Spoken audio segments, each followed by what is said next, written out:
زندگی کیا ہے؟ زندگی ایک کتاب ہے جس کے پہلے صفحے پر پیدائش اور آخر میں موت لکھا ہوا ہے۔ بیچ کے جتنے صفحات ہیں وہ سارے خالی ہیں، آپ جو چاہیں لکھیں، لیکن لکھتے وقت یہ ضرور سوچیں کہ جب احکم الحاکمین کے سامنے یہ کتاب کھولی جائے تو آپ کو شرمندگی نہ ہو۔ مولانا روم علیہ رحمٰن نے ایک بڑا خوبصورت واقعہ لکھا۔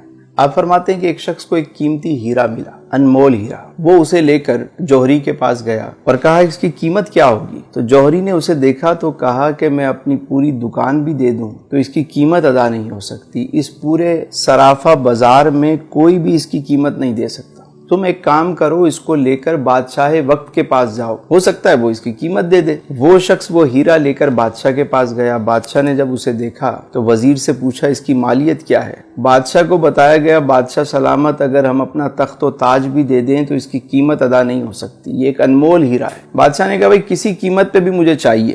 وزیر نے کہا یہ کام مجھ پہ چھوڑ دیں، اور اس شخص سے کہا کہ ایک کام کرو کہ تم یہ ہیرا ہمیں دے دو، صبح تم آ جانا سورج نکلنے سے پہلے، سورج نکلنے سے لے کر غروب آفتاب تک محل کے سارے دروازے تمہارے لیے کھول دیے جائیں گے، تم جس دروازے سے چاہو داخل ہو جاؤ، جو کچھ اس محل سے لے جانا چاہو لے جاؤ، تمہیں کوئی روکنے ٹوکنے والا نہیں ہوگا۔ وہ شخص گیا گھر، ساری رات اسے نیند نہیں آئی۔ صبح سورج نکلنے سے پہلے وہ محل میں داخل ہو گیا، دیکھا سارے دروازے کھلے ہوئے، وہ آرام سے داخل ہو گیا، کسی نے اسے روکا نہیں۔ پہلے ہال میں جب وہ گیا تو اس نے کیا دیکھا کہ بہت سارے شاہی لباس وہاں پر ٹنگے ہوئے ہیں، طرح طرح کے لباس ہیں۔ اس نے سوچا کہ ابھی تو صبح کا وقت ہے، میں نے تو ایسے کپڑے کبھی نہیں دیکھے، چلو پہلے اسے ذرا زیب تن کرتے ہیں۔ اس نے ایک لباس پہنا، اسے شیشے میں دیکھا، دوسرا پہنا، اسے اتارا، تیسرا پہنا، اسے اتارا۔ کافی وقت کے بعد اسے ایک لباس پسند آ گیا۔ جب وہ پہن کر اپنے آپ کو دیکھتا ہے، کہتا ہے میں تو شہزادہ لگ رہا ہوں، میں تو بادشاہ لگ رہا ہوں۔ اب وہ آگے چلا، آگے جب گیا تو وزیر موصوف نے کیا کیا، دوسرے ہال میں طرح طرح کے شاہی کھانے چنے ہوئے، دسترخوان لگا ہوا ہے اور تازہ کھانے پکا کے رکھے گئے ہیں، خوشبو آ رہی ہے۔ اب یہ شخص پوری رات کا جاگا ہوا، بھوک سے اس کا برا حال تھا۔ اس نے جب ایسے کھانے دیکھے تو اس کی بھوک اور بڑھ گئی، ایک کھانے پہ ٹوٹ پڑا، کبھی اسے کھا رہا ہے، کبھی اسے کھا رہا ہے، کبھی اسے۔ جب اس نے سیر ہو کر کھایا، شکم سیری ہو گئی، تو پھر یہ آگے چلا۔ اگلے ہال میں کیا منظر دیکھتا ہے کہ وہاں شاہی بستر لگا ہوا ہے، کنیزیں جو ہیں وہ پنکھے لے کر کھڑی ہوئی۔ اس نے سوچا کہ ابھی تو صبح کا وقت ہے، ابھی تو بہت وقت پڑا ہوا ہے، کیوں نہ میں تھوڑی دیر آرام کر لوں۔ یہ شاہی بستر پر لیٹتا ہے، کنیزیں پنکھا جلتی ہیں، اور یہ جو پوری رات کا جاگا ہوا، پیٹ بھر کے کھانا کھایا ہوا، اب جب یہ سویا تو اللہ طول اچانک اس کی آنکھ کھلی تو دیکھا کہ دربان اس کو اٹھا رہے ہیں۔ جیسے ہی اس کی آنکھ کھلی انہوں نے کہا بھائی وقت ختم ہو گیا، سورج غروب ہو گیا،